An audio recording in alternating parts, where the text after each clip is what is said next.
Are you ready for another episode of Traitors? Who would be murdered and who would be banished? Would the traitors be found out? Hit the like and subscribe button as the intro plays.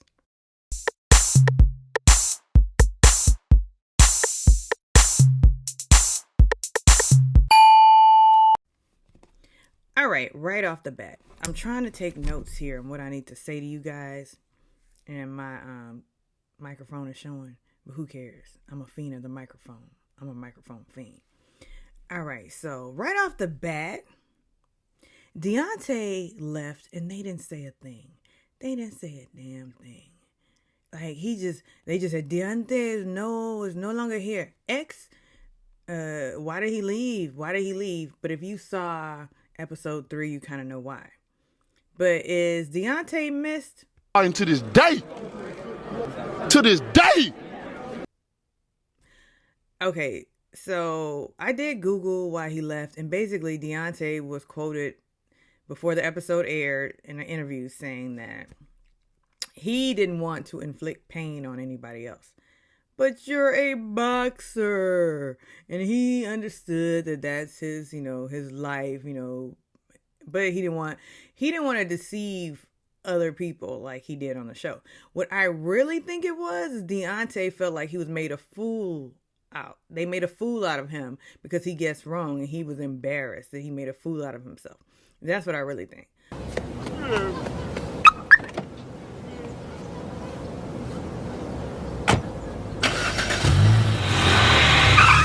He gonna cry in the car. All right, so moving on to the episode, if you watched episode 3, they were trying, the traitors, namely poverty, had to get somebody to drink the poison. And that would be the one who would die, who would be murdered for traitors, right? So she was in the kitchen. She was trying to give it, the goal was to give it, I think, to MJ or Sheree. But, because Dan and Parvati had this plan that, we're going to go against one of our own traitors.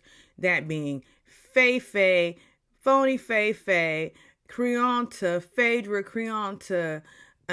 Parks, Faye, formerly of Real Housewives of Atlanta, now of Married to Medicine.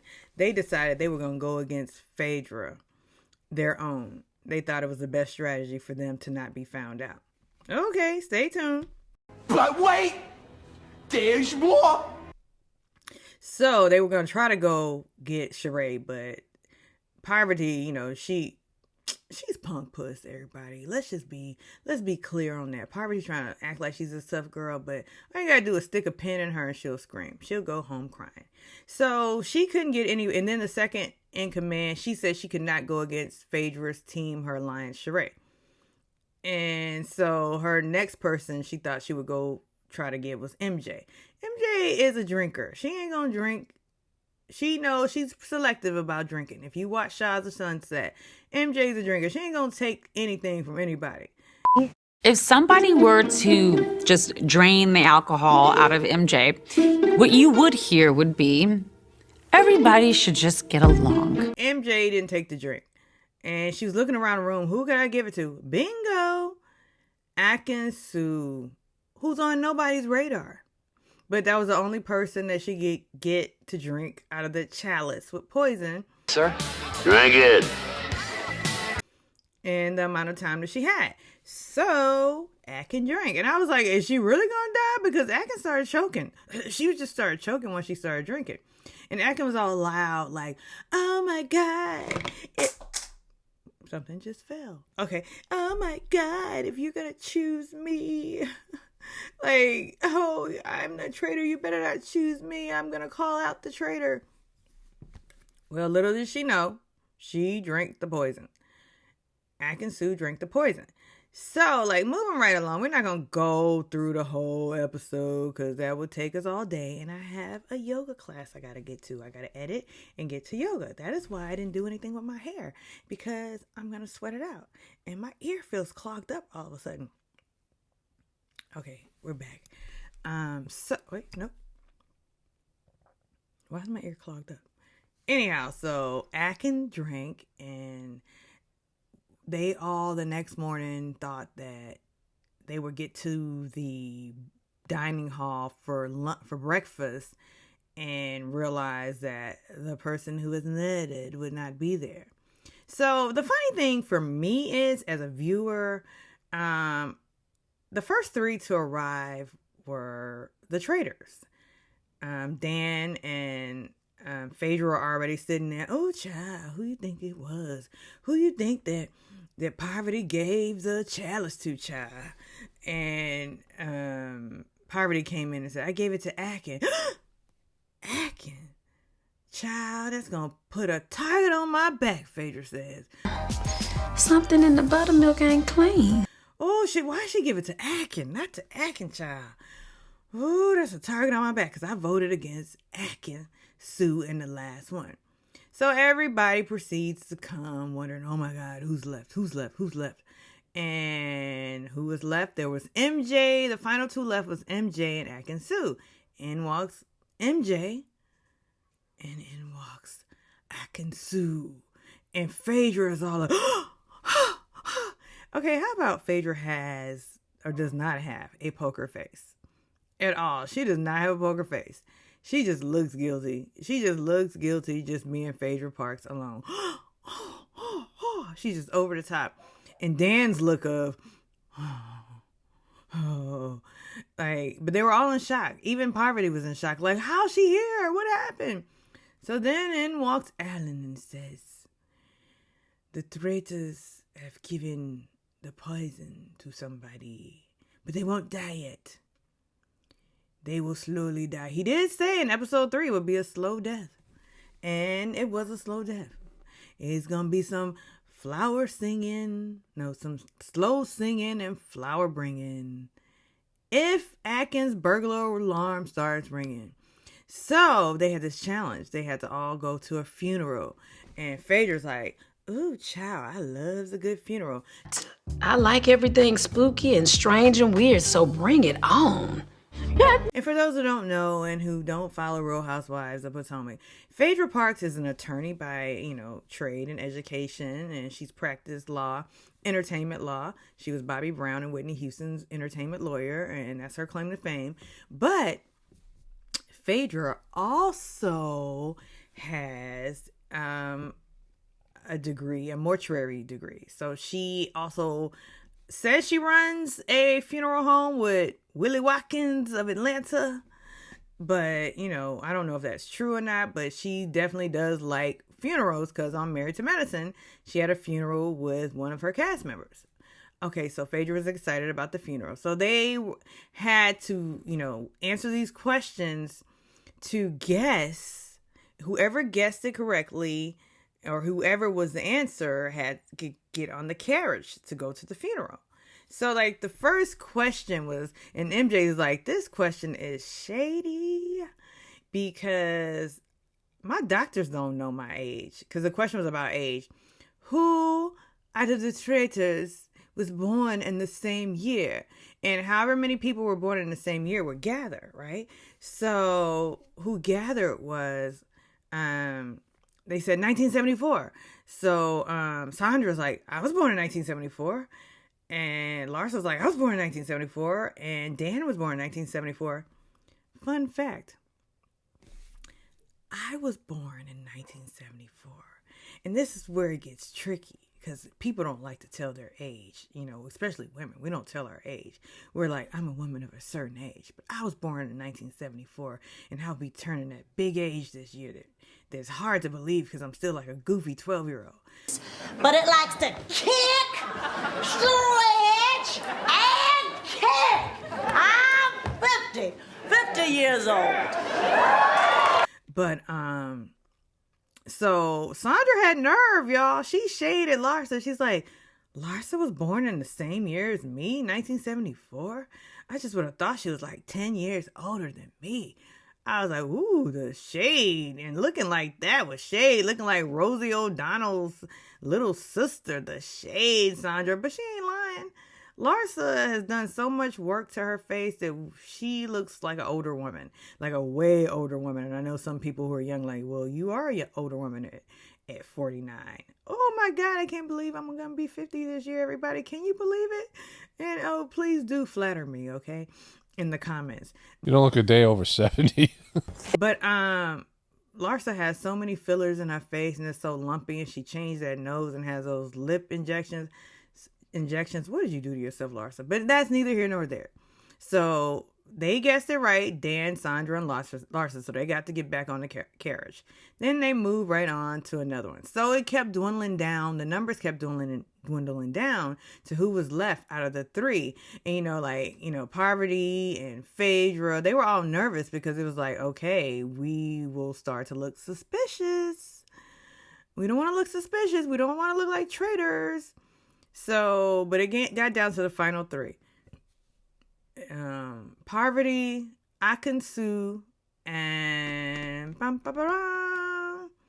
MJ.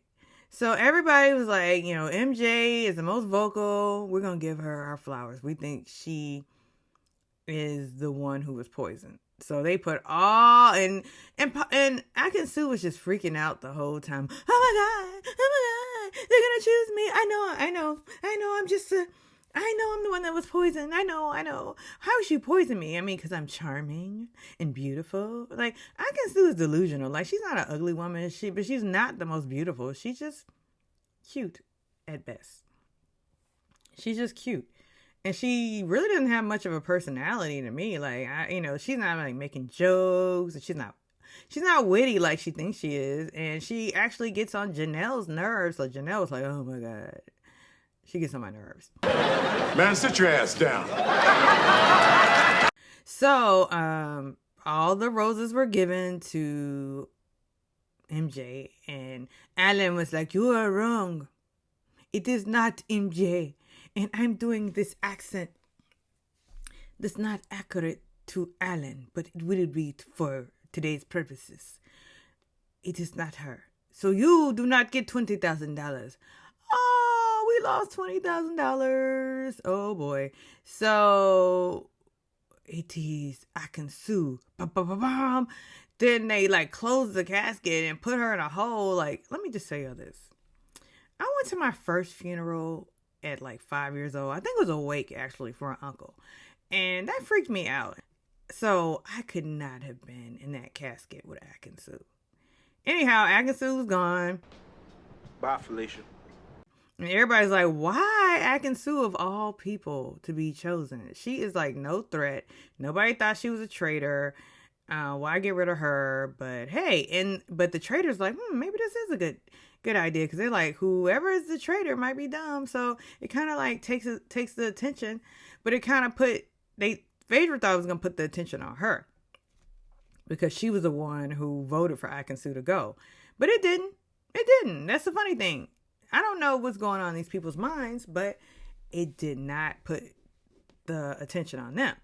Anyhow, they have to do, the banishment challenge. We're going to try to banish a traitor, or we're going to try to find out who the traitor is. So what do? They all start going around the house, yapping about who they think the traitor is. And Larsa thinks she has some sort of intuitive nature to her. She was once one. She's 1 for 2. She really thought that CT, because he's a big guy, an alpha male, he's an alpha male, that, he's a traitor, everybody. So, all the housewives, Bravo people went to the board to look at all the people. It's not him. He's too dumb to do it. For every dummy, there's a dummy. Talking about Kevin. It's not him. It's not John. Forget about John. John isn't a traitor. Oh, it's CT. He's the traitor. That's who they decided. Meanwhile, the gamers is what they're calling them. The Big Brother people and the challenge people are guessing. Those Bravo people, especially the housewives, they're performers. They're in an alliance for Bravo. We're gonna one of them has got to be a traitor. I'm like, okay. And pause. I said this last review.